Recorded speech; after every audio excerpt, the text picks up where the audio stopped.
of the alcohol, la la la la la la. Just line 'em up and we will drink them all, la la la la la la. But my mother always said, if you want to drink all day, you best start in the morning, son, 'cause that's the Irish way. We don't get drunk, we get awesome, and every other mother will agree. We don't get drunk, we get awesome, so order up around for you and me. We don't get drunk, we get awesome, and every mother must agree. We don't get drunk, we get awesome, so order up around for you and me, and you and me, and you and me. Let there be whiskey. Hey, everybody. Welcome to Nerds with Alcohol. I'm Chris, I'm Russ. and this is episode 378.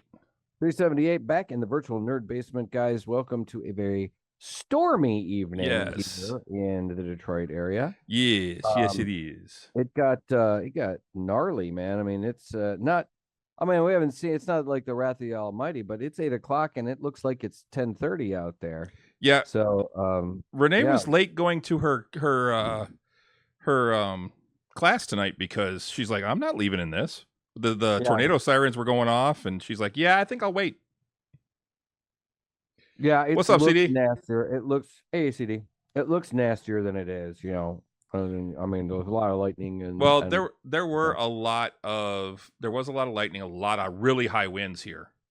Like we had, one friend was saying that it was 70-mile-an-hour winds, or at least gusts. But I was watching the trees out back, and yeah, I could see that. Some person on Facebook I saw was saying that they were driving around and saw a whole bunch of, or no, it was my brother-in-law, it was Pete from Tavern Nights, and he was saying that he was on his way home when the sirens went off, and he was driving along Clinton River Road and saw like large branches knocked down, a trampoline flipped over and like not where it was supposed to be, things like that. So it's definitely very windy out here. Yeah. Well, like I said, I was telling you before we went on, it's like there was the winds were picked up and just blew this huge dirt and dust cloud from this, like, essentially it was what used to be some sort of big, like, maybe it was maybe like a Kmart or something, but that they tore down, and that the entire, this whole big, huge area, like probably bigger than 2 football fields, it's just dirt. And when the wind just picked up all this topsoil and all this dirt and dust and just blew it, and there's this huge cloud of, I mean, it was so weird because at first it was really fine and it looked like fog, and then it turned into this just cloud of dust. It was the strangest fucking thing. And I didn't know what was going on until I drove through it and went, It's a sandstorm. That's what's going on. Yeah, it was just essentially, that's what it was. You were on a Arrakis. I am not Muad'Dib. So yeah, it was nuts. Tornado sirens going off in places and people panicking already. It was crazy sauce. How was your week? It was pretty good. Went to the Royal Club brunch at Royal Oak Breweries on Saturday. That was a good time. Really good food. Holy shit. Chef Steve knows exactly what he's doing. Yeah, that was really good. Sunday. You can trust a guy named Chef Steve. Well, he looks like Stone Cold Steve Austin too. I mean, he.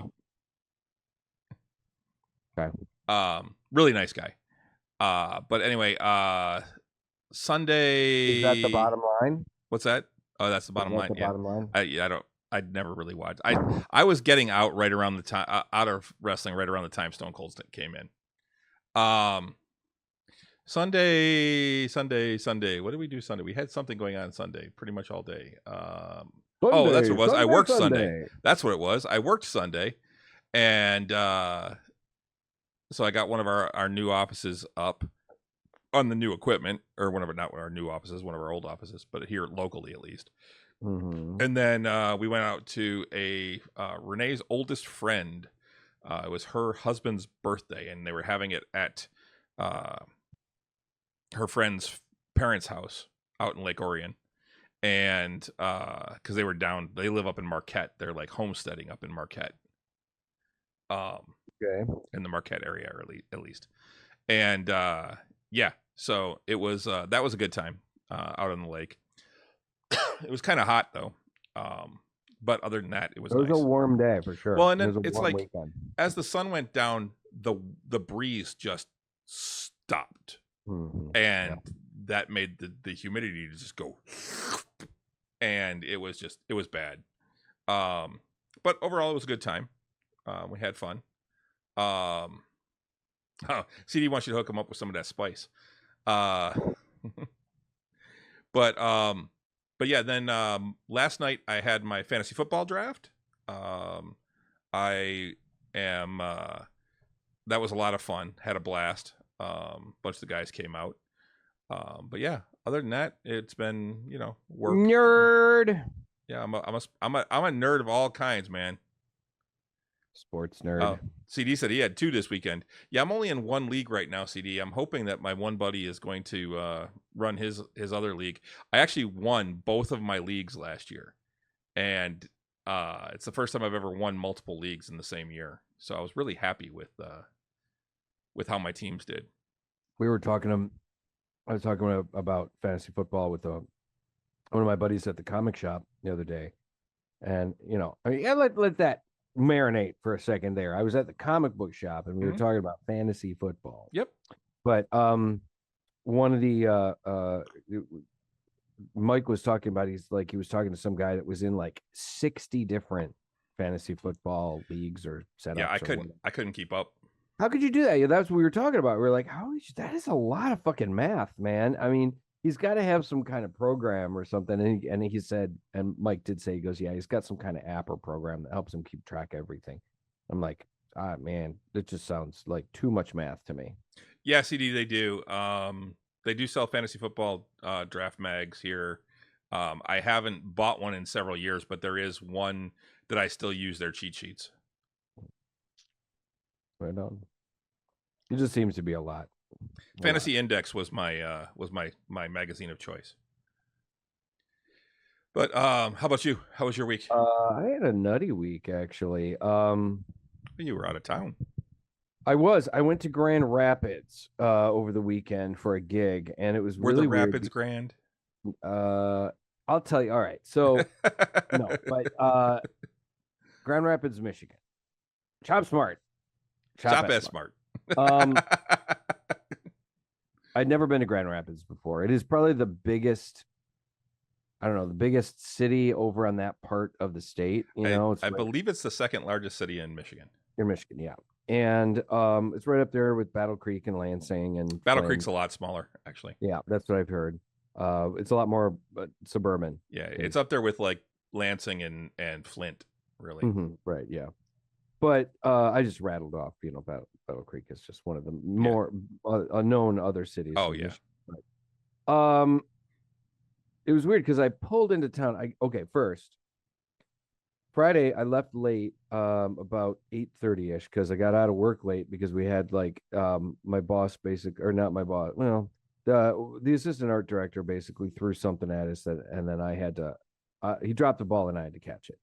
So, and it wasn't horrible or anything, but it was just like a project that I had to do. And on Friday that I really wanted to leave work early so that I could get out to Grand Rapids, right? So that was the second Friday in a row that happened to you, because that happened to you the week before for gaming. Yep. Lots of fun. It's 2 weeks in a row. I was basically like, I'm trying to get out of here a little early, guys, and it couldn't happen. And we're not even in the heavy. We're not even in the shit yet. You're not in panic mode yet. No. So anyway, I get in the car, and I was like, I got to get gas. So I stop at this gas station, in pretty much, kind of a pretty rough part of town at State Fair and John R., which is essentially 7.5 mile. And anybody who knows that area knows that it's pretty rough. And I've talked about it a few times. I've been solicited by sex workers and hit up by homeless people for change, and I've been solicited by drug dealers, all kinds of stuff when I stop for gas there. But the gas prices are pretty good. So anyway, It's not stop. worth it for me to stop there. Well, it's also like on my way to work. That's the route that I take to work is down John R to Sixmont to McNichols. So You got I'm just options unfamiliar. before you get there, though, man. No, I know, but like I said, the price is still the gas price is pretty good, usually, you know. So anyway, I stopped there for gas, and this woman comes walking up, and my hair was wet from my shower, and she's screaming at us, like, "Is your hair wet? Is your hair wet?" And I couldn't understand. And finally, the third time, "Is your hair wet?" And I'm like, "Oh yes, my hair is wet." And then she's like, "Okay then," and then she just walks into the store, but of the gas station, but when she's walking, she's holding a plank of wood about 2 feet long, and it's like her beating stick, and she's got it over her shoulder. She didn't necessarily look homeless; she just looked crazy, and she had no shoes on, and she had wearing little footy socks and like a short kind of sundress, right? And then she comes out of the I'm still pumping the gas, and she comes out of the gas station building, and she makes a beeline for me. Now, I have neglected to mention that the entire time, her right boob is completely hanging out of her dress, and it's very large. It's a very large breast. Mm-hmm. She's not a big girl. This was not like a big, huge, overweight woman. She just had enormous cans. And now she's talking to me, and she's saying, like, she's telling me about, thank you, CD. What? Yeah. And so she's talking to me, and she's saying that somebody tried to choke her and she got attacked and she needs some help. And I'm like, "I'm sorry, ma'am, I don't have any extra money." She goes, "I don't need your money." I'm like, "Oh, okay. What do you need?" She goes, "I need somebody to give me a ride down to 7 Mile." And I'm like, half a mile, it's really like 15-minute walk. And I'm like, "I'm sorry, I'm going the other direction." And there is no way in hell I'm letting this crazy person in my car, right? Uh-huh. So, I mean, sometimes, I've given people rides before. I've helped people out. There's definitely people that need help, and I've probably taken my life into my own hands a couple of times, but not for this situation. No way. So anyway, I'm sorry. And she starts mumbling something, and it's really hard to understand her. And I was like, "You might want to put your titty away." Big mistake. She locked eyes with me. Like she like crazy eyes, like, and then she's like, "It's out and it's gonna stay out." Yeah. Right. And then she rattles off something. Like I said, she's speaking so fast, it's really hard to understand her. And she rattles something about custom made. And this, I'm assuming, okay, maybe her bra was custom made and it broke or something.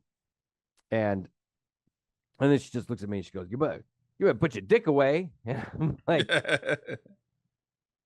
I'm like, "Well, my dick's not out, but okay, thank you." And then she just stalks away. And I went into the shop to get like a pop for the ride. And because you haven't had enough yet, right? And I said, and he's like, "I'm sorry, terribly sorry about that." That's like, "It's okay. There's no big deal, no harm done. She's already walking away." He's like, "Yeah, the cops are coming." I'm like, "She's already walking away. Don't worry about it." But it was just like, okay, that is a very surreal thing to do before I get in the car and drive for 2 hours and 15 minutes or so. So I get in the car and I drive, and I pull into, eventually, thankfully, a eventless drive. But I get to Grand Rapids, and you basically, have you been to Grand Rapids? Oh yeah, many times. Okay, so you pull into the downtown area, and it's just like happens. There's no build up, there's no like, "Oh, here's some suburbs," and then you get into downtown. No, it's just bam, there it is. And I was like, "Wow, this place is really clean."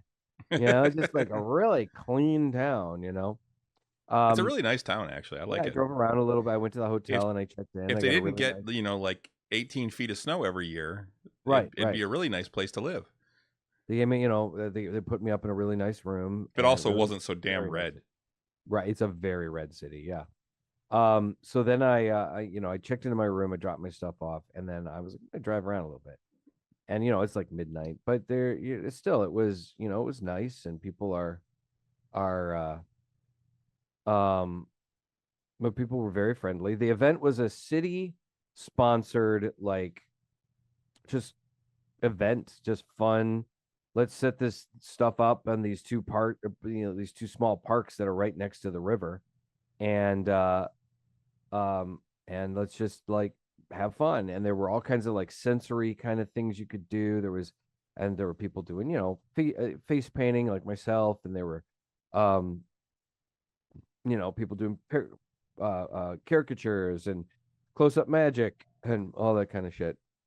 There were bands, a whole bunch of music. Now, some of it was pretty cool. They had some, bluesy rock and some light, harder rock, and they had a stage that just did EDM all day on the other end, and then there were about 18 to 24 food trucks in various places. Really, were fun.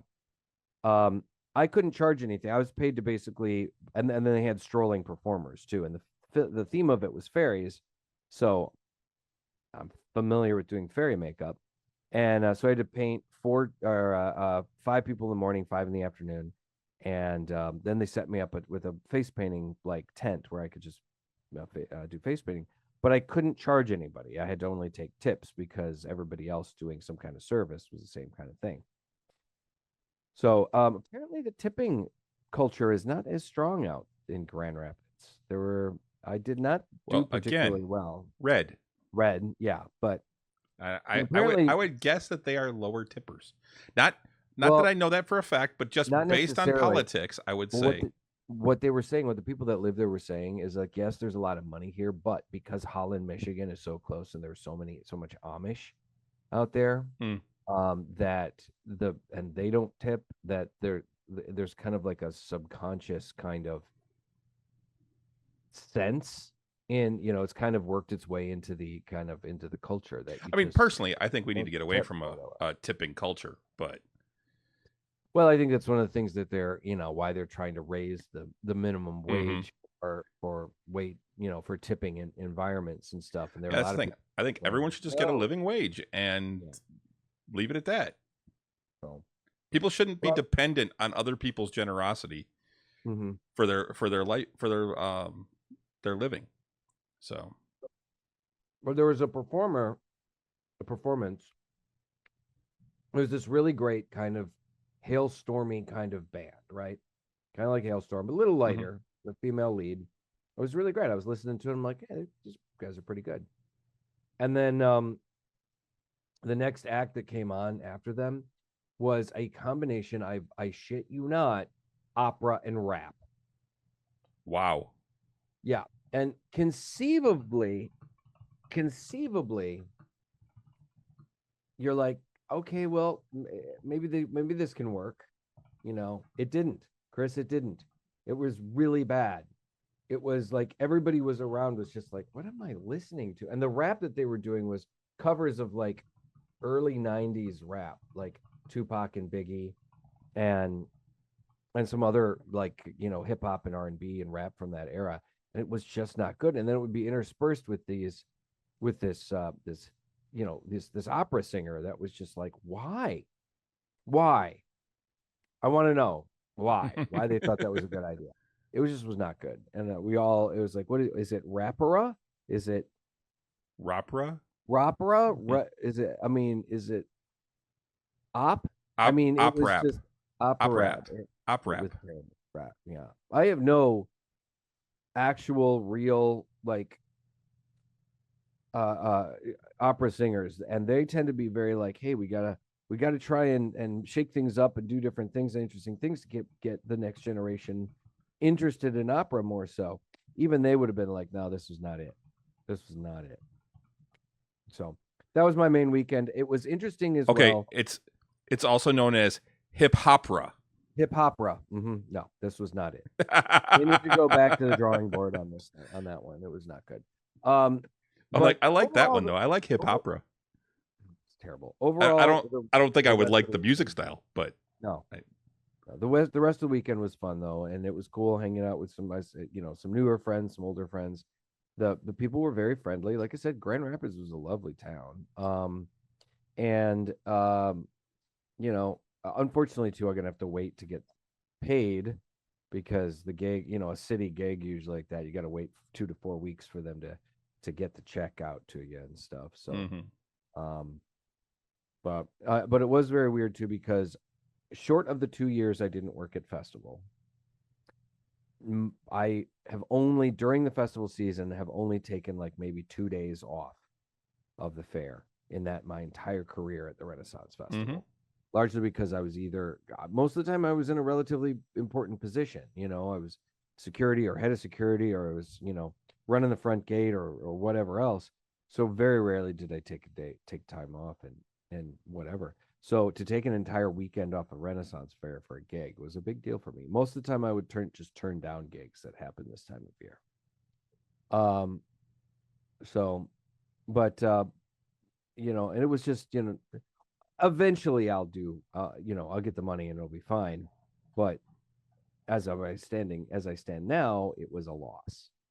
Yeah. The other thing that happened over the weekend, it didn't actually happen to me, but it did happen to my friend Ross Trombauer, who is the guy that I work with at the Parade Company. I've also worked at he and his partner's booth at the Renaissance Festival selling D&D dice. Ross is also a jouster at the Ren Fair. He plays Sir Gar, the black and yellow jouster.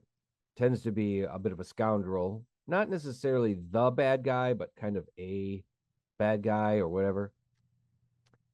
He got stabbed at the festival in the thigh with a lance on Sunday. Near the end of the day, I get a text from him saying it's the dangers of doing a live joust show. Absolutely. I get a text from him. He texted our group chat for work, and he's like, so I'm in the hospital right now. I've got a 2-inch puncture wound in my thigh, and it's his upper inner thigh. Like it was dangerously close to like a lot of pretty seriously important veins right there. Uh-huh. Not to mention it's pretty goddamn close to his Johnson. Yeah. So yikes. Yeah. But anyway, yeah, he's laid up for the moment. Yeah, he'll be out of commission. So well, his hope is to get back. He will not get on the horse this week and probably not next week. But I think his goal is to get back on that horse. Well, the thing is he's got to wait till the stitches come out. So because actually it's an open. They didn't stitch it. Oh yeah. It's too. Yeah, from what it is, I think he's got like an open kind of thing. Yeah. At least right now, or something like that. I think. So yeah, that's fucked up. I actually, after I got out of work today. OGpo. Ross from the and I know Ross. Ross, don't play with that. No, don't be doing some weird shit with that. I actually after work, because I texted him like, "Is there anything you need?" And he lives like a mile away from me. He's like, "Well, if you're not doing anything like groceries," and I go, "Yeah, I'll swing into the grocery store." And he's like, "You need any money?" I said, "No, I'll just bring you the receipt." And he just gave me a list of just easy things to make so that he does, because he is up and about, but he's not. He's still got to take it easy. There's a whole group of muscles he really can't use right now. Yep. So, yeah. So yeah, that was my weekend. Hey, cool. What are you drinking? I am drinking a beer that was gifted to me by one of my coworkers. This is actually from a brewery that just recently opened up near his house. I guess they opened up in 2023, but it's he said it's right down the street from him. It's a place called Venture Brewing. I don't know the name of this one, but here's the can that they put it in, because it's just one of their like cans from the brewery. It is a West Coast IPA. I've got it in my Jamex glass here because this is a little nod of the hat to Jamex, who is closing at the end of the week. I'm hoping to get up there one day this week, and I don't know when I'm gonna make it, but yeah. So, but really good local brewery. Anyway, but yeah, it's a golden color, little cloudy. Has no head on it, but I mean that's not necessarily anything I'm not expecting when it's been canned. It's got a lot of like kind of tropical aromas, like citrus fruit type aromas. I'm gonna take another sip here.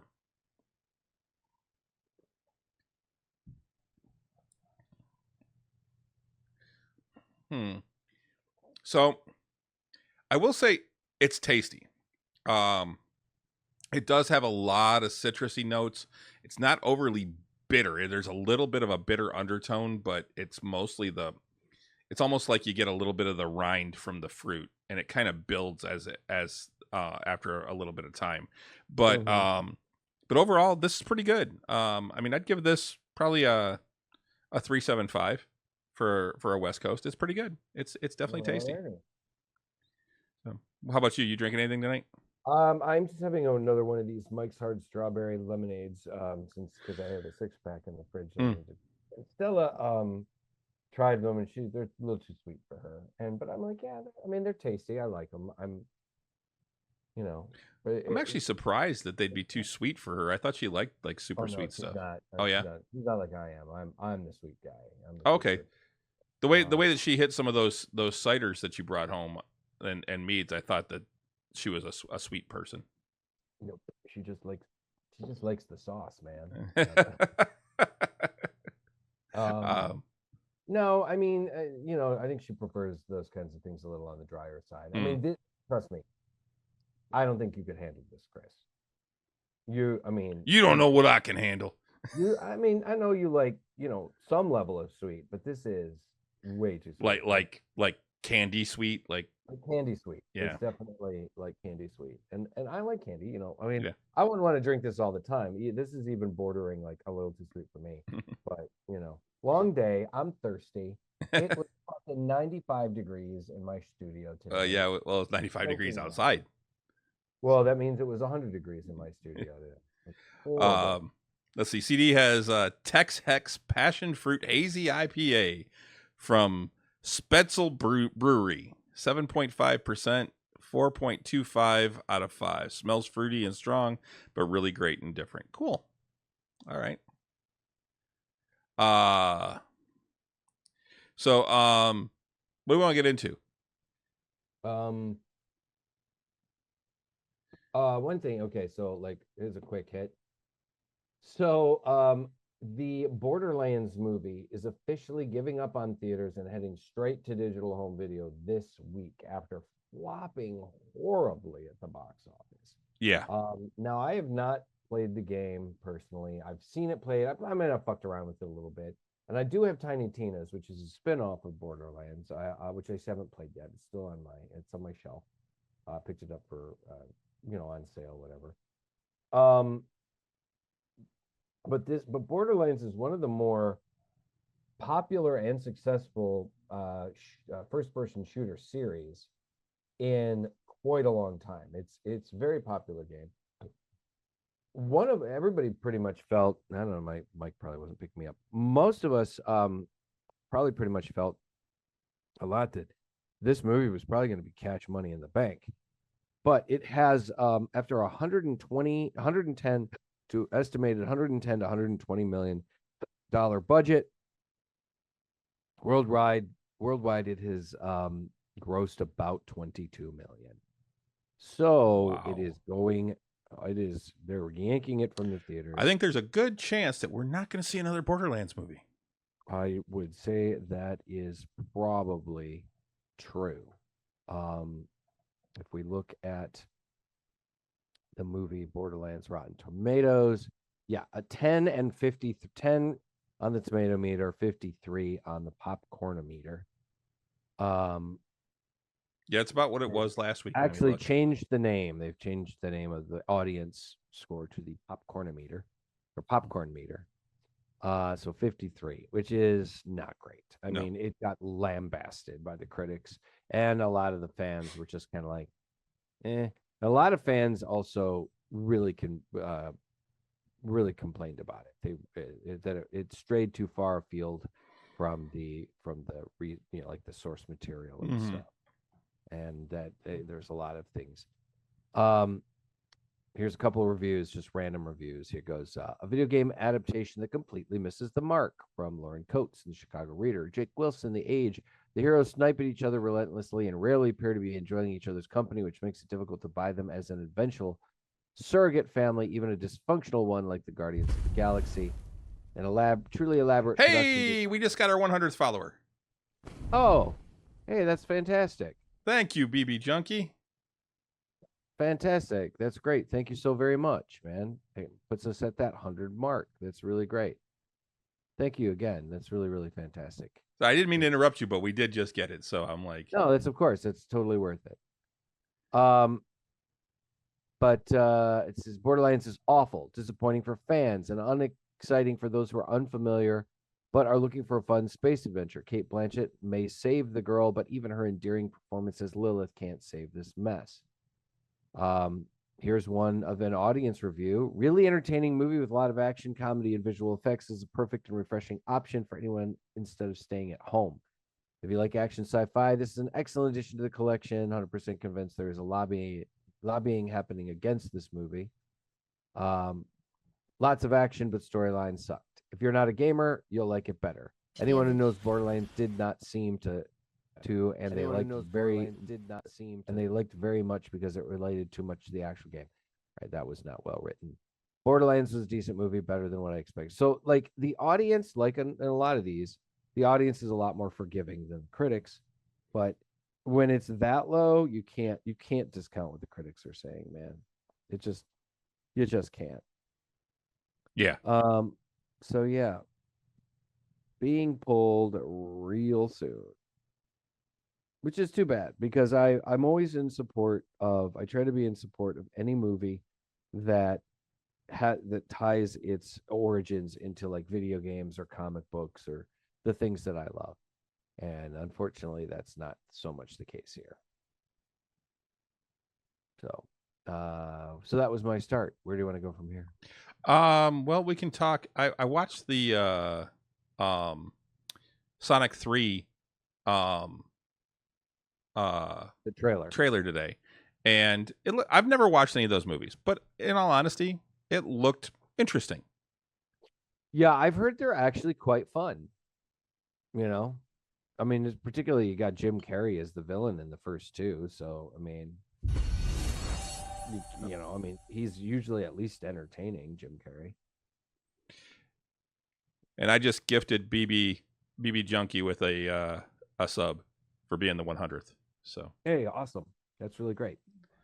Sorry, that's what I was doing over on the side. I wasn't. Mike's Hard Strawberry Lemonade, tasty but super sweet. Oh, and now CD just gave Ojipo a sub. Hey, how about that? Look at that. Keep it going. Everybody's subbing each other. Fantastic. Thanks. That's awesome, guys. Thanks a lot. Welcome to the show. Hope you enjoy your stay. We're just a couple of Gen X nerds talking nerdy shit. Yep. So anyway, I haven't really watched any of the Sonic movies. I've heard that they're fun, that people like them, that they're entertaining. So they're also not like they're not just for kids. Like anyone that grew up like playing the games can really enjoy them. And I mean, in this one you got Jim Carrey coming back as Robotnik. In the second one or in the third one? In the third one. He's coming back in the third movie? Yeah. Wow. Because he's more or less retired. He must have made this one a while ago. But yeah, that's what they're saying is that, yeah, he is coming back. Interesting. Yeah, I didn't watch the trailer yet, so I'll have to check it out. But yeah, so it looks entertaining. They're bringing in Shadow now. Right. Yes. Another, because they brought in Tails and Knuckles, I think. Knuckles was in 2. Actually, Tails, I think, was in 2 as well. Yeah. Maybe Tails might have been at the end of 1. I don't know. Like I said, I haven't watched them. But yeah, so anyway, if you're into those movies, that's coming out. And I know they're really popular and a lot of people really like them. And I've heard that they're actually, for a goofy video game movie, they're actually pretty good. Yeah, no, I've heard the same. They're very entertaining. A great movie to watch with the fam, and yeah. So check out the Sonic movies if you guys have seen them and you want to let us know. Let us know what you think. Yep. Moving on to some TV news, the Only Murders in the Building season 4 premiered last night. I haven't watched any of that show yet, and dude, it's you need definitely to. on my list. Yeah, you need to. It is so good. Well, I mean, Steve Martin and Martin Short, those two together alone is enough to make me want to watch the movie Yeah. or watch the show, you know? And then, but I've heard like a lot of great stuff about it. I'm just like trying to get through some other stuff before I start a whole nother show. Nathan again. Lane is in some of it. Yeah, there's a lot of guest stars. Yeah, a couple of the seasons. Meryl Streep is Meryl in it. Streep's in season 3. Yeah. What's her name? From Glee. Tall, blonde, skinny woman. Short hair. She was the coach. Yeah, the coach. But Jane Lynch. Jane Lynch, yeah. She's in it. She's fucking hilarious. She's always fucking hilarious. Yeah, thank you, Auntie Dawn, Jane Lynch. But yeah, she's absolutely hilarious. So yeah, great show. When we were in Ireland, we actually introduced Steve to it, our buddy that lives over there, and we wound up sitting and watching like the first 2 seasons while he was there. We'd sit around drinking, doors open, breeze coming in, looking at the ocean and watching let's fly, several thousand miles away to another country and watch Only Murders in Left in the Well, and Renee and I, well, what it is we started it the one night that it was raining a little bit, so we couldn't sit outside. So we started it that night, and we just started, you want to watch some more? Sure, let's watch some more. So we just sat around watching that. It's wild how that is, particularly in today's like streaming culture. Like it's so easy to do that. Yeah. Hey, you want to watch one more? Yeah, let's watch one more. Hey, you want to watch one more? Yeah, fuck, let's watch one more. Well, and by the time Steve left, we had watched the first 2 seasons. Because the other thing is, I don't think that he can get it over there, so it was one of those things. So, but yeah, love the show. Can't wait to start watching it. They are doing 1 episode per week. Oh, well, that's refreshing. They do it. That's the way that they've always done this one. Well, Only Murders in the Building has a 98% on Rotten Tomatoes. 98%. Yep. 97% from the audience, 98% from the critics. That is immense. That is incredible. I mean, very rarely do TV shows score that high. Yeah. And I'm telling you, dude, it's worth it. It is a fantastic show. Without doubt. So yeah, so that's up there. And also today is the early access for Star Wars Outlaws video game. Right. Now this is a game that is being, I mean, there was some initial like original, like early on, there was some initial like, oh, I don't know about this, Mm-hmm. But currently it's reviewing very well. People are saying a lot of really good things about it. I played it. I subscribe to Ubisoft Plus Premium, and I got to play it today. And you need to, well, you don't have to, but they warn you if you don't. It needs to be on an SSD. Yeah. It cannot be on a mechanical. You don't want it on a mechanical drive. They say it will cause issues. And things like that. So some games won't even install unless it's on an SSD. It will install, but it gives you a warning, because I did that originally and I went, oh shit, okay, well, I'll uninstall and reinstall it on my SSD. Because I have both. What are you playing it on? I'm playing it on my PC. Okay. And it's been running great. I mean, I'm only in the very beginnings. There is no real thing such as no real tutorial. Like, really? Especially not for like lock picking. I had to figure that out on my own. Because it doesn't tell you. So what it is you've got like it's a timing pattern, and you're using like a data spike. Okay. The thing that R2 always used. Yeah. So you stick it in and it starts spinning, and it goes to a thing and it starts going, and you have to hit it on when it hits that click. You can turn on visual things too, where there's like a little circle, but you, when you hit it, it then moves. Well, what they don't tell you is that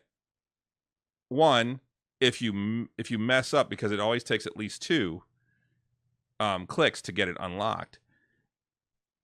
If you miss, it resets. Oh, The other thing I learned that they don't tell you is that if you take too long, it resets.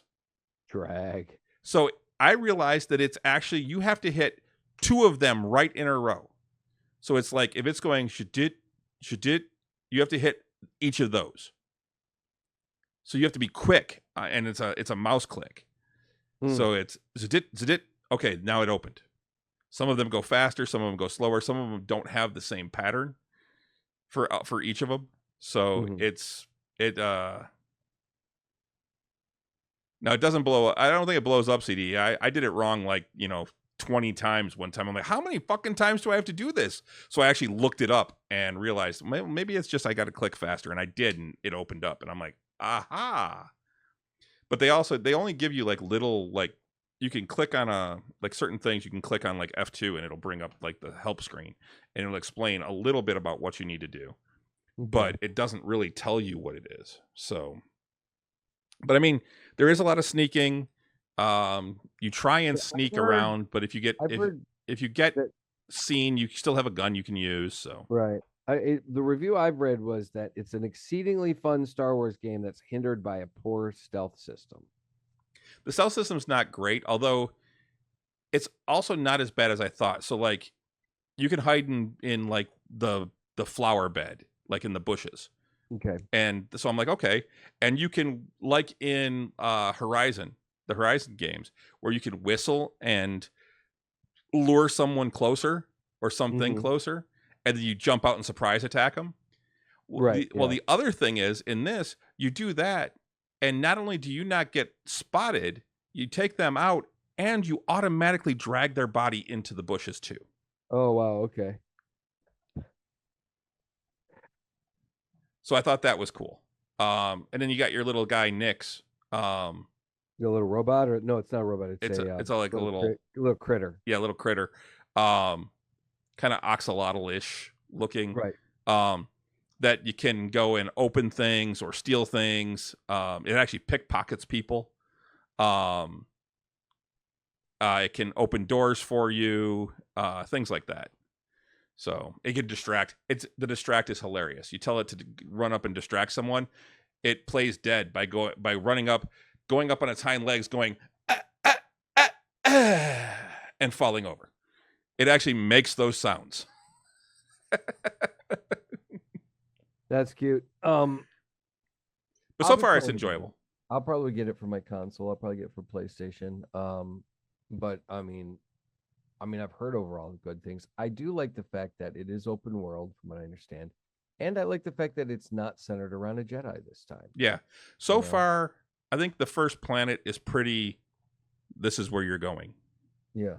And because that's the way it's been. This is where you're going, and I've only played it for maybe an hour and a half so far. So I have met up with the Rebel Alliance. What is the time frame? It is between 4 and 5. Okay. So it's between Star Wars and Empire. Yep. Because they, at the beginning, one of the crime lords makes a comment about the Imperial's little Death Star blew up, and now they're scrambling, and they can't seem to do anything about this Rebel Alliance. So it's a great time for us to do whatever we want, because they're busy with other things. Yeah, I've seen images of Jabba and yeah, the Hutts are one of the cartels. So you got the Hutts, you've got the Crimson Dawn, you've got the Pikes. Then there's a couple of other. I think there's 2 others. There's 1 or 2 others. But overall, it's so far. I mean, it's not a bad game. I'll see how it is. I probably won't get to play it again until the weekend now, because I got so much other stuff going on. But and yeah, I think you can choose to work with the Hutts, CD, or you can actually choose to go against the Hutts. You actually get to choose like what cartels you want to work with, if any. I think you can actually. You don't have to work with any of them. But yeah, I'll give a better review once I've played it a little bit more. But I wanted to get at least a little bit of time in just to see what I thought of it at first. And I got to say, I don't know where the hate's coming from so far. Okay. I mean, other than that, it is frustrating not knowing what you're doing. Like, they don't give you any indication. Here's how you move. Here's how you do this. None of that. It just, I don't like that. I need at least some kind of tutorial. I prefer to have some kind of tutorial.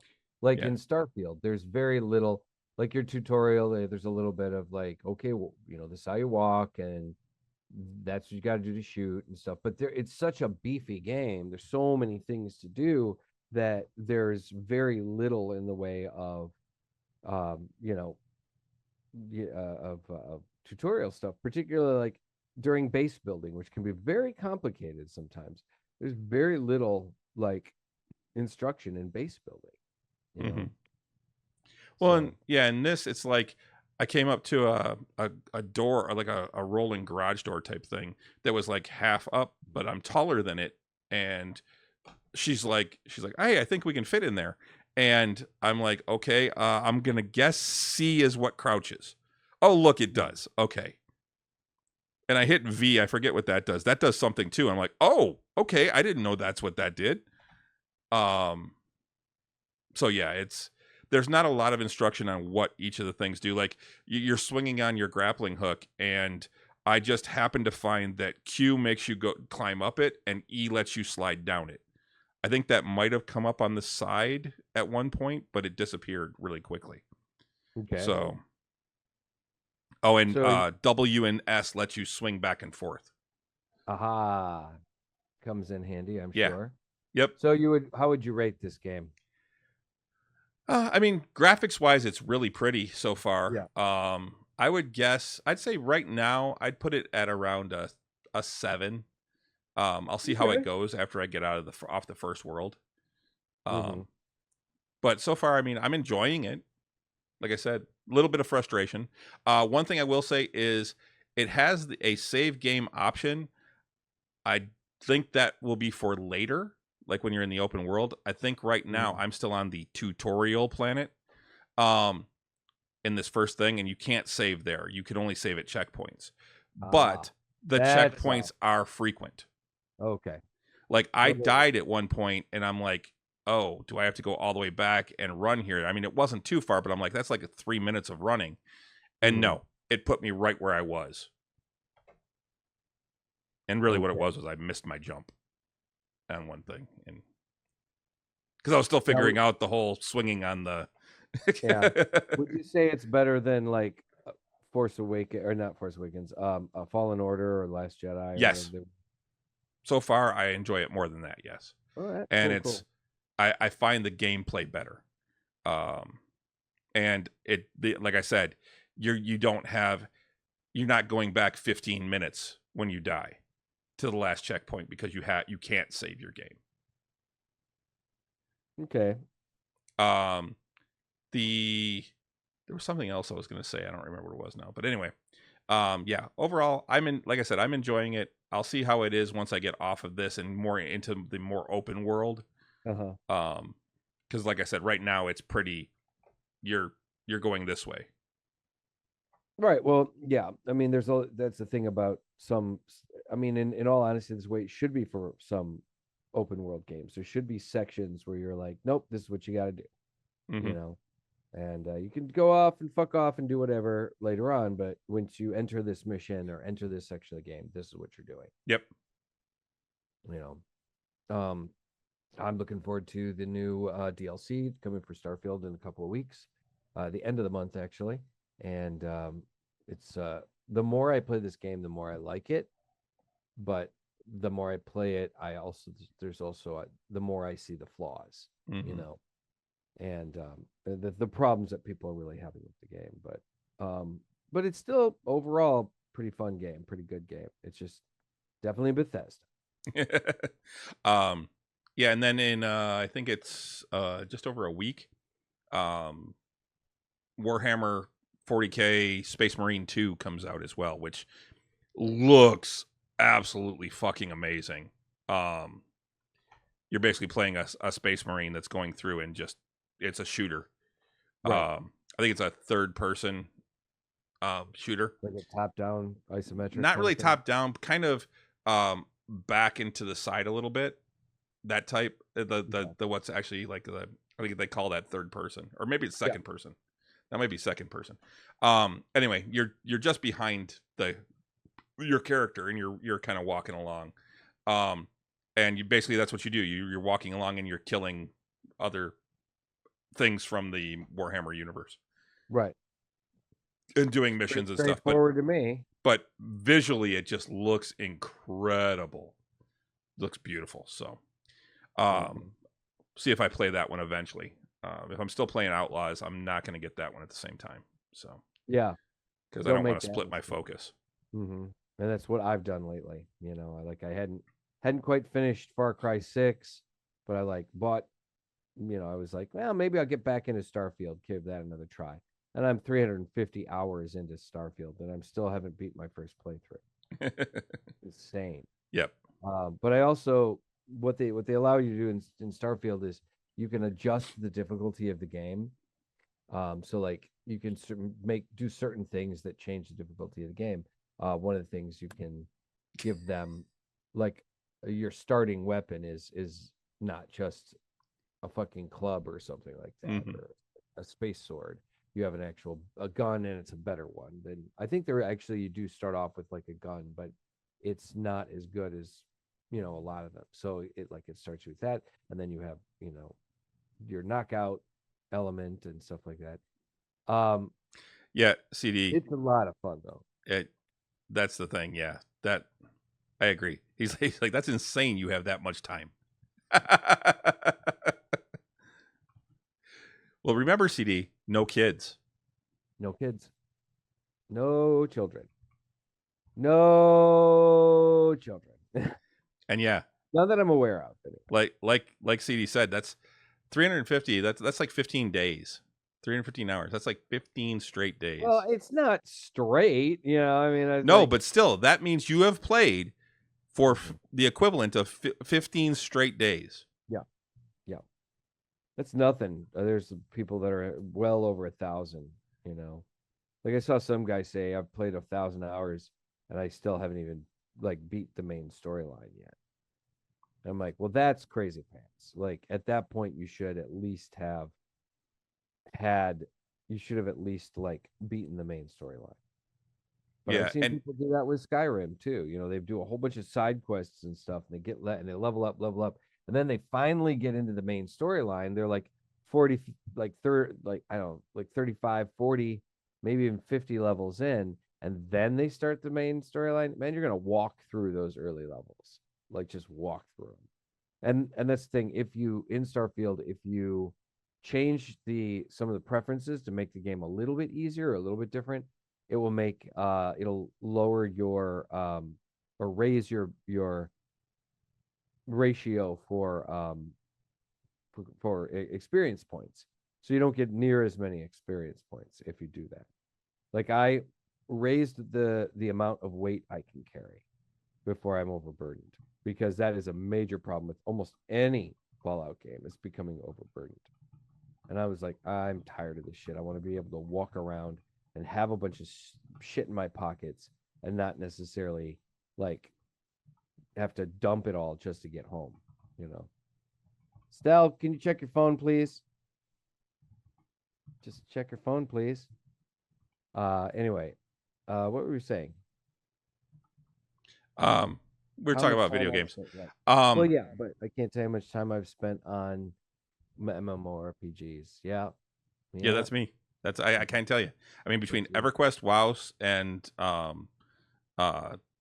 Old Republic, I've got so many days of playtime. I mean, on EverQuest, when I remember when you were playing EverQuest, man. Oh, dude, I'm talking about before I even met you. Okay.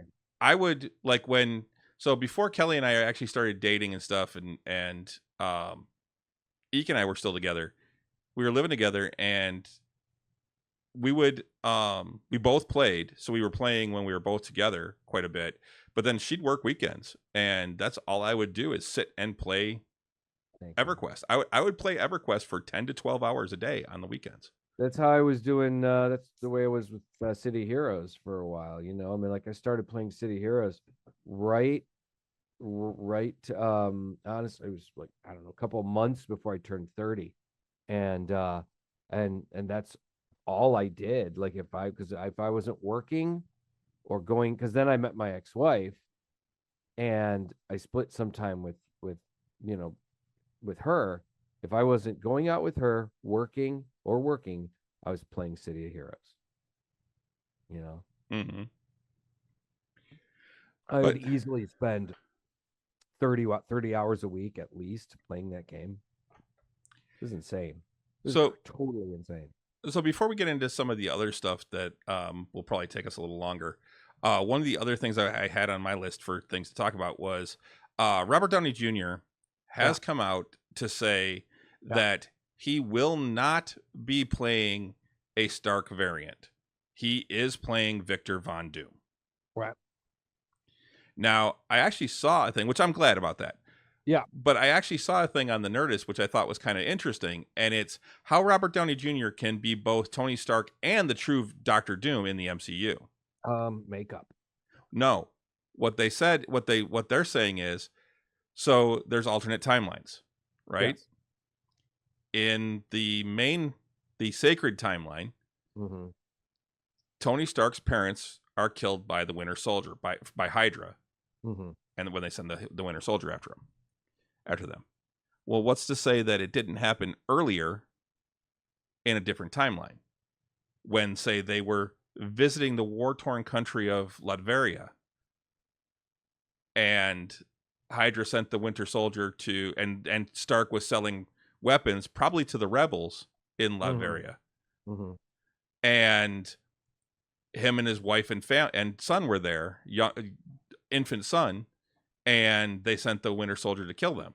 But Bucky, still having a little piece of of Bucky Barnes in there, couldn't bring himself to kill a child, so he dropped him on the doorstep of somebody's house, and it just happened to be the Von Dooms. It's still a Stark variant. Yes, except that he's raised as Victor Von Doom, so he doesn't know himself as a Stark variant. Sure. Yeah. But still, technically, it's still Tony Stark, just in, Right. And that's right. what that was my thing, was he's Mm-hmm. still a Stark variant then. But he just doesn't see himself as one. I mean, I'd be fine with that.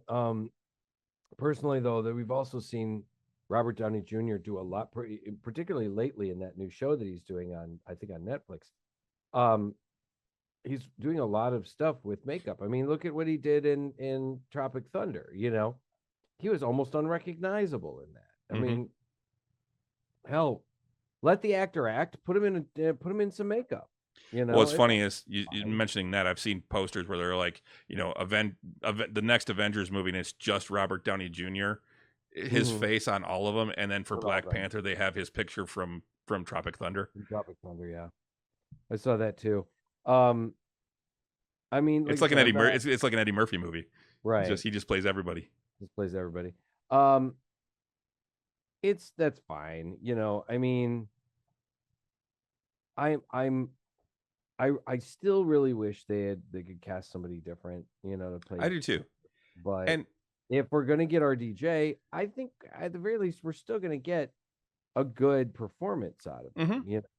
He's gonna do a good job. And I think what I probably think is, and we've talked about this, because the first movie is Doomsday, yeah, and then the second one is Secret Wars.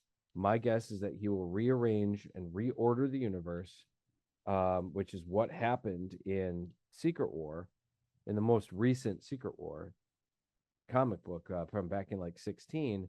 Victor Von Doom reordered the universe and basically did away with the Ultimate Universe, brought Miles Morales into the main Marvel Universe.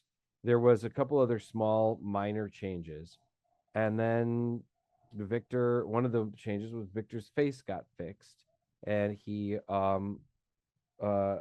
Fantastic Four went out into the multiverse to explore, and Victor decided to become essentially a superhero, or at least an anti-hero, in that time. Those were the big changes. So, but again, he reordered the universe. So I mean, I wouldn't be surprised if when Tony Stark, or when RDJ is done with those two movies, that he will like move on and be like, okay, somebody else can be Doctor Doom now, because there'll be a new Doctor Doom. There'll be somebody else completely.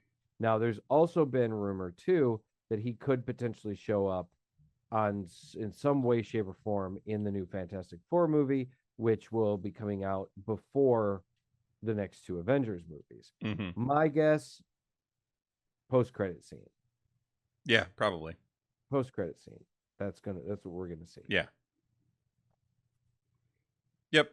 But anyway, I'm still torn about that, because my big thing still is he's got to keep the fucking mask on. Yep. If we see his face at all, I'll be bothered. Mm. I'm tired, and I know these actors.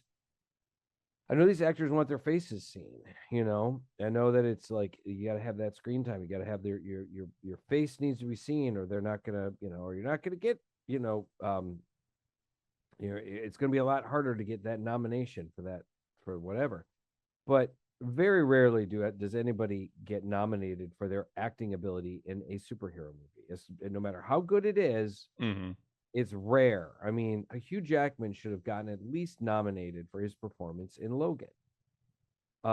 He might have gotten nominated. I don't think he did.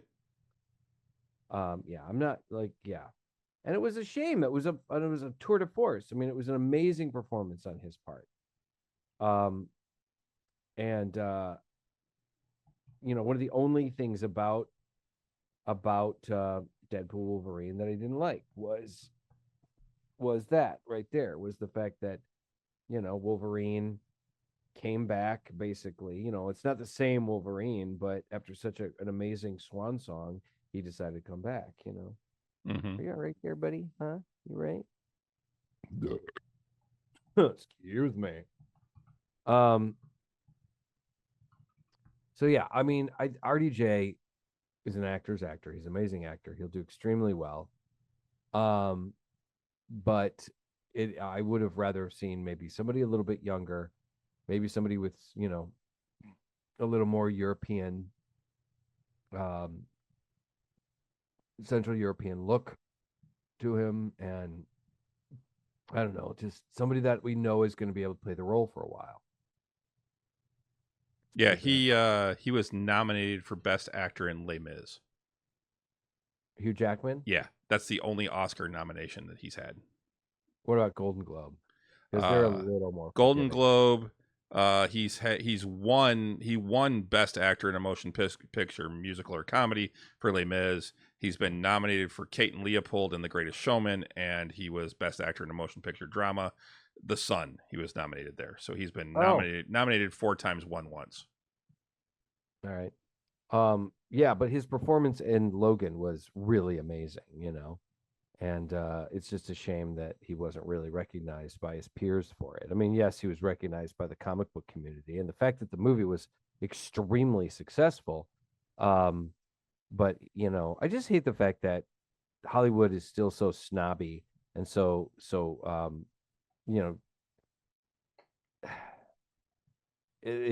so judgmental of sci-fi and fantasy movies. Mm-hmm. I mean, the fact that Lord of the Rings won finally for Return of the King was very rarely heard of, a fantasy film. And the only reason why, a lot of people said too, the only reason why they didn't, Return Two Towers and Fellowship didn't win was just because they were all so good. The Academy just basically said, you know what, we'll just do it. We'll give them the award on the third one, and because that's essentially what they did. When Return of the King came out, everybody was like, well, we know what's winning the Best Picture this year, Yep. So, with that, do you want to move on to the D&D stuff? Yeah, sure. So, so today was D&D Direct. Now, in years past, D&D Direct has been like a couple hours show where they have hosts and they do like they do interviews with like Chris Perkins and Jeremy Crawford and things like that. People who are big in the game, in the game design. And this year they should have just called it D&D Disappointment. it was a 20-minute long ad that Right. basically just showed everything that they've already showed us, Yeah, all with the a little bit videos. more of the virtual tabletop. Right, a little bit more of the virtual tabletop, and they did also release. They let us know what the book. Some of the books are going to be after the big three that they're coming out. Yes. Between now and February, in the next 6 months, there 4 months, whatever it is. This time next year or summer of next year, they'll be releasing 2 books, supplemental books for the Forgotten Realms. One geared towards players, and the other geared more towards dungeon masters. But there's still going to be, a lot of information for both sides in there. But yeah, it was largely all just stuff we've already talked about. They've already talked about in all the supplemental videos that we've already seen.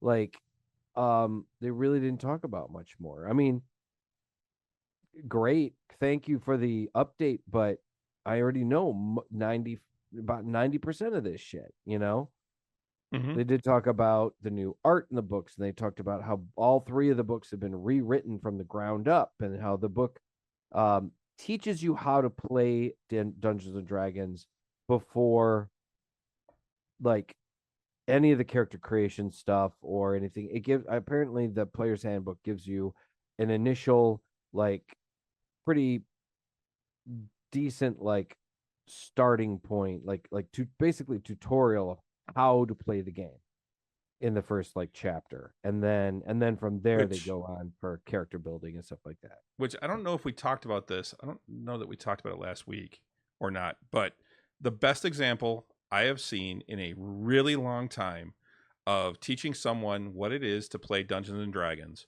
was when Deborah Ann Wall was recently on John Bernthal's podcast. Yeah. Did you Yeah, see that? I haven't seen it, but you Oh, did mention it. okay, yeah. Because basically, yeah, she just Are you sure it was his podcast or was it her podcast? no, it's his podcast. It is, because Yeah. I think she's got one too, but I think her podcast is almost exclusively D&D stuff. Yeah, he had her on his, Okay. and yeah, and he's like, and he said something about D&D. It seems kind of cool. It might be something I'd be interested in. She's like, and she was just like, you want to play right now? He's like, what, like right now? And she's like, yeah. He's like, okay. And so she just starts describing. Here's who you are. You're in a forest. You've got you're wearing leathers. You've got a bow on your back and a sword at your side. Mm-hmm. And she's like, you're walking through this forest and you hear a crack off to your right. And he's like, and you just see him. He's like, and you can see he immediately is just there. Mm-hmm. And he's like, all right. She's like, what do you do? And he's like, well, how far is it? And she's like, well, make a perception check. And she's like, and that's when you would go and you would roll a die and you'd get a result, and you have stats and you have skills and stuff, and you'd compare that. And she's kind of doing the basic explaining. She's like, all right, so say you roll a 13. She's like, it sounds like it's about 20 feet away. And he's like, okay. I take off my bow and I get an arrow ready, and she's like, okay, so you knock an arrow, and she said, now all of a sudden there's a crashing in the woods now, and it's coming at you. And what do you? And he's like, I got ready, and she's like, and this owl bear comes crashing through the woods, and he's like, what? And she's like, it's like a big bear with like an owl head, and he's like, okay, and but yeah, it was just like she had him doing some other roles and stuff like that, and just it was honestly, it was a great little thing, and it's just one little section of the overall podcast thing that they did. Right. But anyway, sorry, I derailed it. Pretty true. That, I mean, and so yeah, I think that's more or less what the book, the initial beginning of the book is going to be, is basically giving people a brief rundown on how to play the game, and then getting into, okay, this is how you make your character, and then this is how you outfit your character, and this is how, and then getting into more of the nitty-gritty of the game. I'm still excited. About the stuff that they've got coming up. I'm excited about the various. Some of it definitely sounds cool. Yeah. How weapon mastery is going to kind of. It sounds to me that it's going to rework how martial classes are played a lot. Mm-hmm. And that's kind of cool. Um, I mean, I'm encouraged for the so most part. one of the things also that came out recently, just in the last couple of days, is D&D Beyond put out a statement that they were walking back changes that they had intended to make, that they were going to make, because they were listening to their audience and realized that this isn't what people wanted, so they're going to walk it back and they're going to make it different. What How it long ago was, did you hear this? what's that? How long ago was this? Just a couple days. Oh, And what it well, was they're gonna walk things back. They've already, the books are printed. well, no, but it's a D&D Beyond thing. So what Oh. it is if you're using D&D Beyond, you are going to be able to use both 2014 and 2024 if you had both. Okay. In most things. Okay.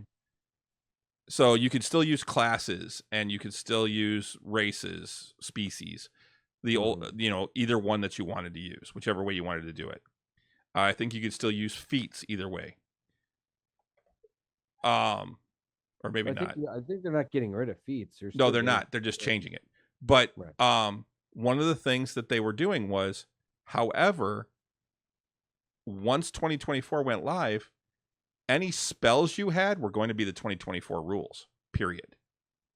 Okay. On D&D Beyond.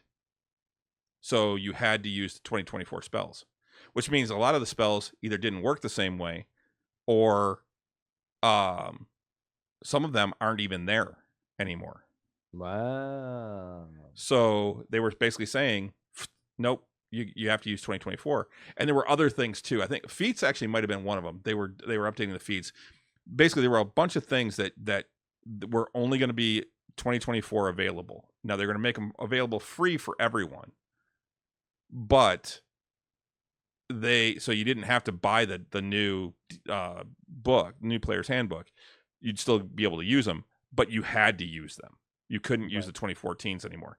Now they're saying, okay, for all of that, you will have the choice of which one you want to use. You are going to be able to use either the 2014 spells or the 2024 spells.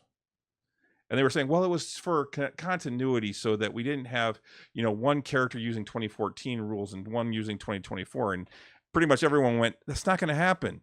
The DM's going to most likely, and if the DM wants to do it that way, that's fine.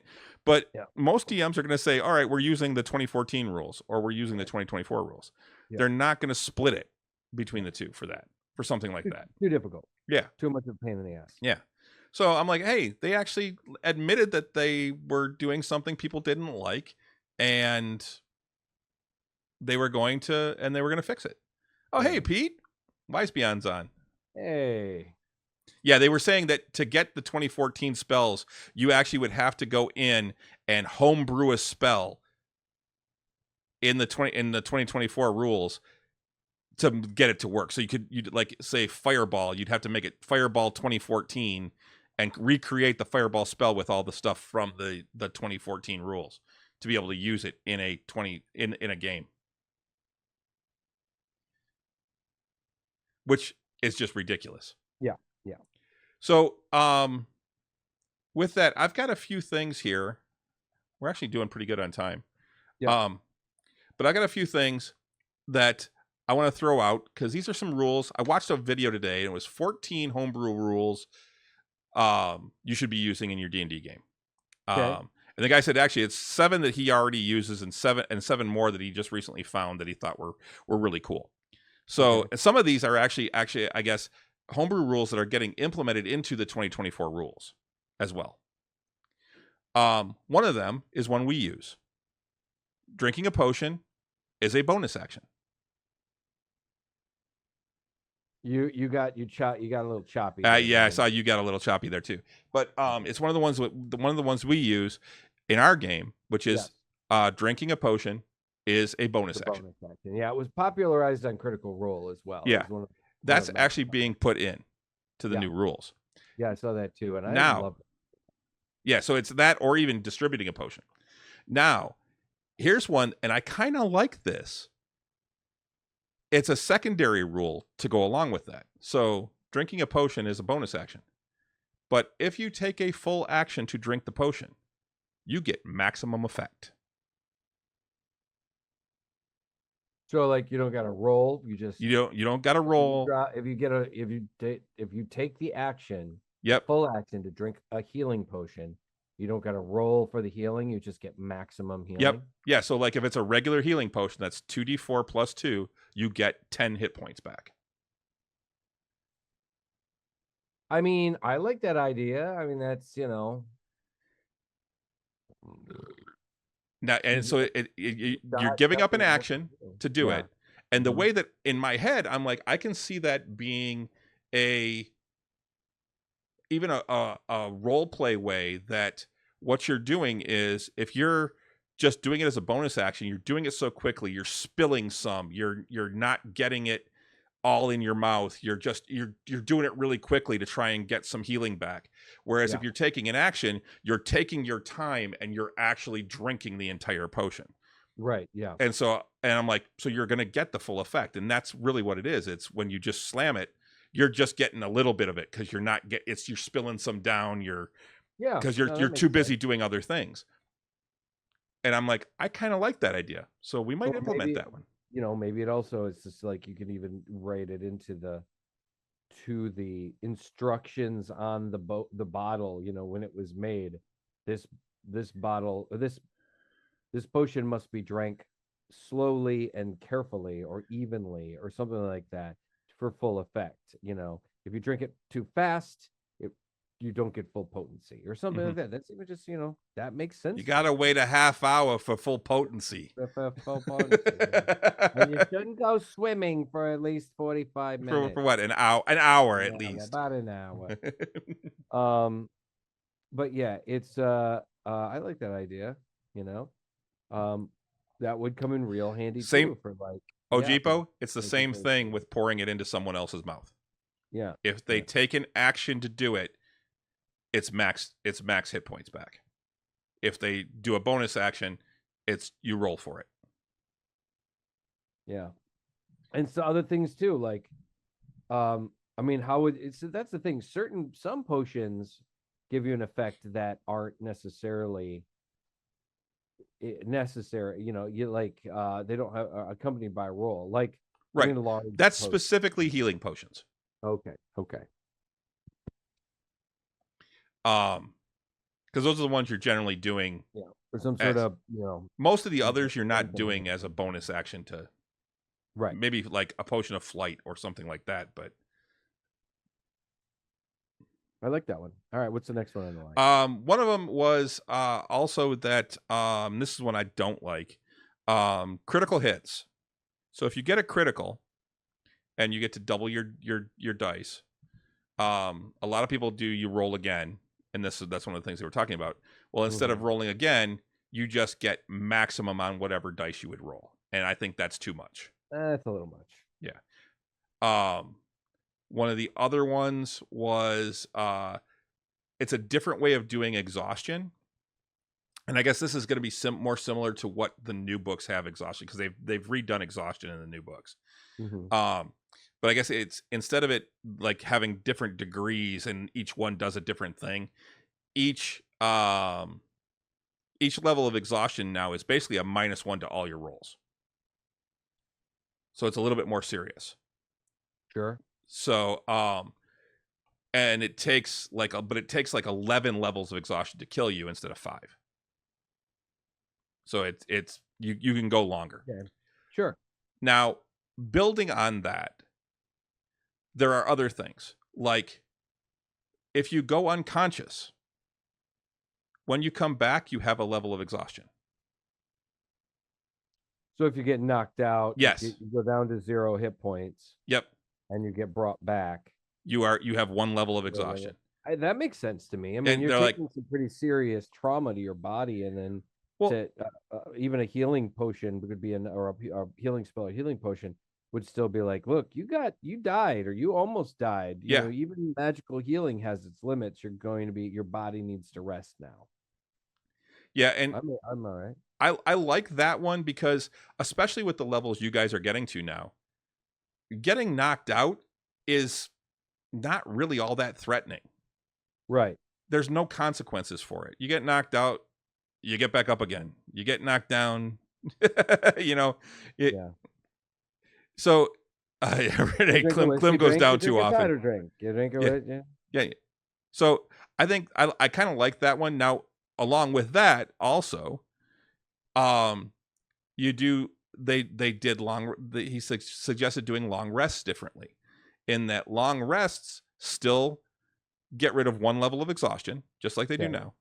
Should. But a comfortable long rest. So a long rest at an inn or in the mansion, in a nice bed, something like that gets rid of 2.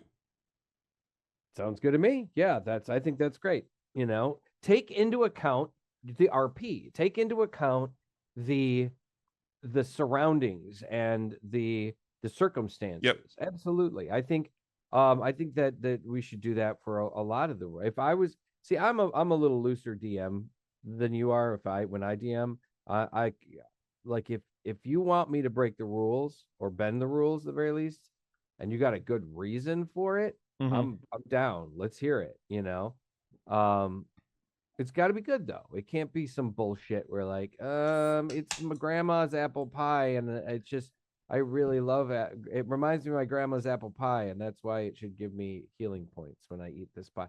Fuck off. It's not, you know. So along those lines, it's funny you bring something like that up, because there's one more that I really liked, and that is, and this is one I've been struggling with anyway, because some people have done a rule where you can only do the help action on a skill if you are trained in that skill. So, and I can understand it for some of them, but they said that this one is a little different though. So you can still do the help action, but if you're not trained in it, you have to tell me how it is you're helping. Yeah. What other skill that you are trained in is going to assist them with that. And it's to keep the constant just, oh, can I help them?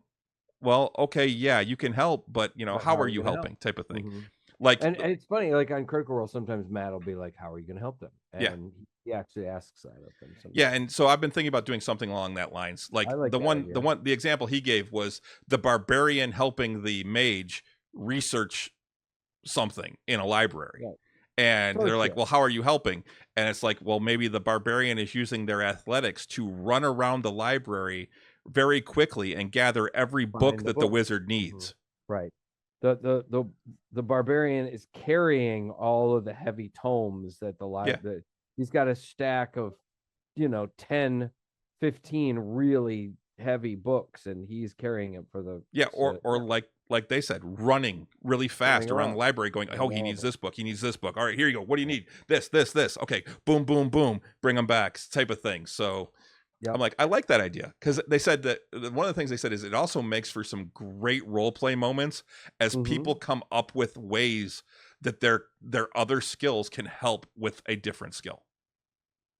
Exactly, and it's some really great RP moments that makes you think, how are you actually going to help this situation? I gently massage the rogue's shoulders as he picks the lock. But you got to do it like that creepy, like you can do it, buddy. Come on, buddy. You can do it. Just the fingertips. Just come on, buddy. And you're ASMRing him. Yeah. Come on. You can do it. You're the best. You're God, you're awesome. You're incredible. You are the best locker of all time. Come on, you can do it. We know you can. We're counting on you, big guy. So yeah, we may be putting some of these into effect in the Tavern Knights game soon. So I'm gonna write up some that I really want to do, and I'll present them probably this Friday. I like it. Where were some other? You said there was like how many? There were like 14. Those were the ones I remembered. I got to go back and I want to go back and watch it again. It's from Power Word Spill is the YouTube channel. Okay. That is one thing these days that you can definitely find a lot of is people talking about D&D on YouTube. Yep. There is. I mean, YouTube is immense, and there's a lot of things. Falling down the rabbit hole in YouTube is definitely a real thing. But man, there are so many people talking about D&D on YouTube these days. It's really amazing. Mm-hmm. And I love it, but I'm also like, it's almost a little overwhelming. Mm-hmm. You know?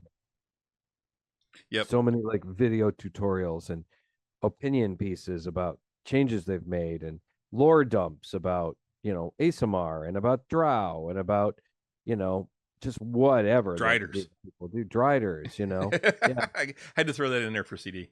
there you go. So yeah, there's a ton of people doing, videos and whatnot about Jenny D is an excellent example, and she does it very well though too. Mm-hmm. Her videos are very entertaining. She's doing all the costuming and makeup and everything, her characters that she creates. So it's yeah, there's a lot of places to go to find out videos like that. I've found them several myself, of just like people going, these are the rules that I think you should ignore. Or people, what really pisses me off are people that tear it down or figure out ways to according to the rules break the game. Yeah. Oh, one of the other ones was using grapple as a opportunity attack. To me, the problem with that is that then you're negating the sentinel feat. One of the main features of the sentinel feat. So, and I guess rules as written in the new 2024, you technically can use grapple as a opportunity attack. I don't plan on ever using that in my game, but yeah, and they're also changing the grapple rules. Instead of being like an offset grapple thing, now the person makes a grapple attack. If they get it, then the other person has to roll against the grapple DC, not whatever they roll. And the DC is their 8. It's like a spell, so it's like 8 plus proficiency plus ability bonus. So, all right, there was there's something I was gonna mention, but now my brain just blanked on it. I mean, it had to do with D&D, of course, but and it was one of I know what it was. I saw this guy, and this dude is like, he's been playing D&D since he was a kid, and he's probably not as old as we are, but he's probably mid to late 30s, and he is like just an expert on taking these rules and going, aha, I found a way. And he figured out that the spell catapult, which is like a second level spell, is the most dangerous spell in the game. And I'm like, all right, let's hear it. And he basically, the spell catapult basically allows you to essentially pick an object within a certain amount of feet or whatever of you, and you can throw it. It will telekinetically essentially fly on its own, and it will fly away. Now, it doesn't give any distinction as to what the item needs to be. It just needs to be of a certain size. It's like under 20 pounds. So you can like basically pick up 20-pound rocks or 15-pound rocks and hurl them at pretty much telekinetically at opponents, right? Or you can pick something up, some sort of item, and maybe you want to get away from somebody and you can huck their sword 50 feet away, so they got to go looking for their sword, whatever. And the guy said, he was like, I figured out a way. This is one of the most dangerous spells in all of Dungeons and Dragons. It's a second level spell. He showed it, like, if you cast catapult on their character's heart, you'll kill them instantly. And he said he even figured out the velocity of how fast the item would move. So if it doesn't break out of the rib cage, it'll slam into the rib cage with such force that it'll pulp it.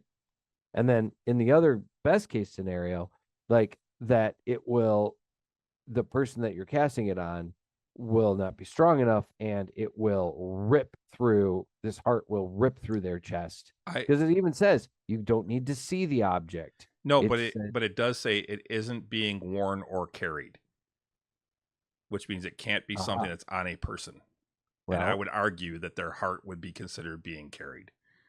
Yes, I would argue that as well. I think that guy. That's why I just pulled up the catapult spell, because I'm like, yeah. That seems. There's got to be there's somebody's not reading something right. And so it says choose one object weighing 1 to 5 pounds within range that isn't being worn or carried. Okay. So that's the judgment call right there. Because you don't wear your heart. Although you wear your heart on your sleeve sometimes. You don't wear your heart, but you do carry it. Yeah. So really, when they're saying being worn or carried, they mean anything on a person or a part of that person cannot be thrown. Correct. No, but arguably, if there's being worn or carried, does that mean you can't use it to yank a weapon out of their hand? Correct. Okay. Because that's being carried. Yeah. You can't even yank it out of their sheath. Correct. But if they were to drop it, then you could. You could yeet it out. Provided it's under 5 pounds. Right. And a lot of weapons aren't. No, correct. Daggers, the occasional smaller club. Renee said the heart is carried within a cage. Right. A cage of bones. But like most swords are going to be over 25 or 20 pounds, or over 5 pounds. Most battle axes, maces, that kind of thing. But smaller weapons like an epee or a dagger, for sure daggers. Maybe even a quarterstaff may not be fully, be real close anyway, or various different, small flails or whatnot. Particularly weapons built for smaller characters, And it specifically says that they take 3d8 bludgeoning damage. They and the object take 3d8 bludgeoning damage. Right. Yeah, he did mention that it would more or less pulp the item, so your heart would explode into a million pieces. So, but I've seen this guy do this kind of thing before. He's got like a big beard, and I think he's British, and he has done that before, where he takes, commonly used D&D kind of tropes, various, very common D&D things, and goes, aha, but wait. And then thinks about exceedingly creative ways of using those spells, and using that, it's mind-boggling. So, we are at 9:38. Shall we start wrapping things up? Yeah, we can start wrapping things up. I don't have a whole lot more. Yeah, I didn't really have anything else either. I don't really have anything else tonight. So, thanks for joining us tonight, every Tuesday night here at Nerds with Alcohol, guys. We just hit 100 followers today.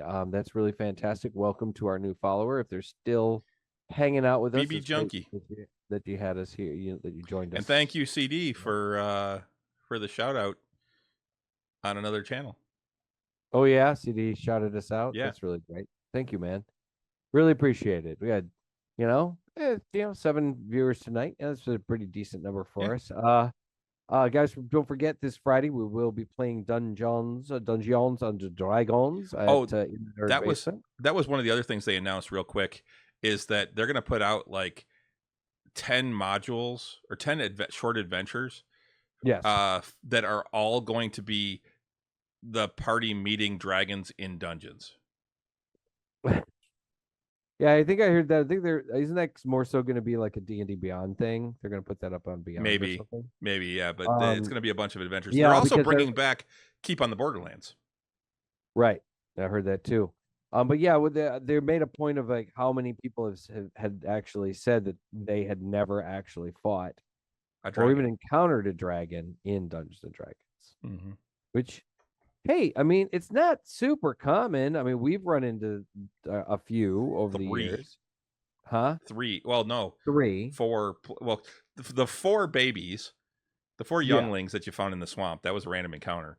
But then you had the black in Stonetooth. Right. You had the blue in the Tower of Magic.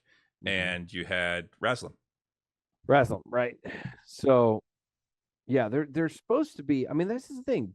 Dragons in Dungeons and Dragons are meant to be like holy shit, scary mythical creatures that they know exist. But if they run into them, whether good or bad, you're gonna probably have a bad day. Yeah, I'm reminded of the Big Bang Theory episode where Howard's running an adventure and he's like, you're going through the dungeon and you come across a dragon, and Sheldon's like, really, a dragon in the dungeon? We're playing Dungeons and Dragons. Isn't that a little on the nose? He's like, hey, when you play Chutes and Ladders, do you complain about how many chutes and ladders there are? Yeah, exactly. I just don't like dragons to be overused. I mean, yeah, they are great, but there's so many monsters. There's so many amazing creatures in D&D that we don't need to always just rely on dragons. Like there's so many other things. So anyway, but we will be playing 7:30 Friday night. Be sure to tune in this channel right here, this channel, Drinking Nerds. And then of course next week, Tuesday night, as always, Chris and I will be sitting in our various nerd sanctuaries and talking nerdy shit. Yeah. So thanks for joining us. So yeah, and remember, you can follow us on most of the social medias. We're on Facebook, Nerds with Alcohol Show. We are everywhere else, Drinking Nerds. I believe BB Junkie also followed us on. May have also that's just on Twitch. Okay, I thought I saw one for YouTube as well, but no. So we are on YouTube as well, Drinking Nerds, and I am trying to get I fell a little behind, so hopefully this weekend, nice long holiday weekend this weekend. I took Friday off, so yeah, they're good. We're taking Friday off. This is our last big break before we get into the shit at the studio. So I am I will hopefully be catching up. I actually just got the last Tavern Nights show edited today, and then the storm hit, so I wasn't able to get it up yet, but hopefully I will get that up tomorrow, or before tomorrow or Thursday, depending on what's going on. Maybe Thursday morning. Well, you're busy. Yeah, we're doing a whole IT thing in the office this week, so I gotta be in the office tomorrow, and everyone's gonna be there, so it's just gonna be a clusterfuck. I'm probably not gonna get any actual work done. And then Thursday we're going to the Tigers game, actually, as a group. So alrighty, in the afternoon. Cool. It's an afternoon game, and then we're doing dinner downtown afterwards. Right on. I got 3 days of the Renaissance Festival. We're open on Labor Day Monday, so I will be up in Holly. Hopefully not sweating too hard. It was in the 90s, early both the mid 90s today and tomorrow, or today and yesterday. There is supposed to be a big dip in the weather tomorrow, back like into the 70s, and then back up into like the low 80s. So and then hopefully shouldn't be too destructive. Yeah, and Renee's got her show on Saturday. She's got her aerial show. So will be performing. She is not only is she performing, she is opening the show. Holy smokes. Yep. So, good job, Renee. Good on you. But she volunteered for that so that she could actually sit and enjoy the rest of the show, because normally she's in the middle and she's getting ready and stuff beforehand, not getting to actually sit and watch the show. So, absolutely. Yes, Ojipo, it's aerial acrobatics. Yep. Yeah. Which Wing Scoop, what's your specialty again? I can't remember. She's doing loops, I think, this time. Hoops or yeah, she's doing loops. Student opener. Yeah, but which are you doing? Lyra. Yeah, this time it's loop straps. So it's loopy straps. So basically it's, instead of being the straps that you hook on and stuff, they're big loops of straps. So okay. Well, break legs and break hearts, and don't break your leg. But yeah, it isn't. It is how it is. 18 and up. The show must go on. Yep. So yeah, it hurt like a son of a bitch, but I love him. Right. But that yeah, so about do it. Yeah. So I think that will about do it. So I think until next time. Until next time. Sláinte. Sláinte. Okay. All right. Have a good week, everybody. Good night. Where is it? There it is.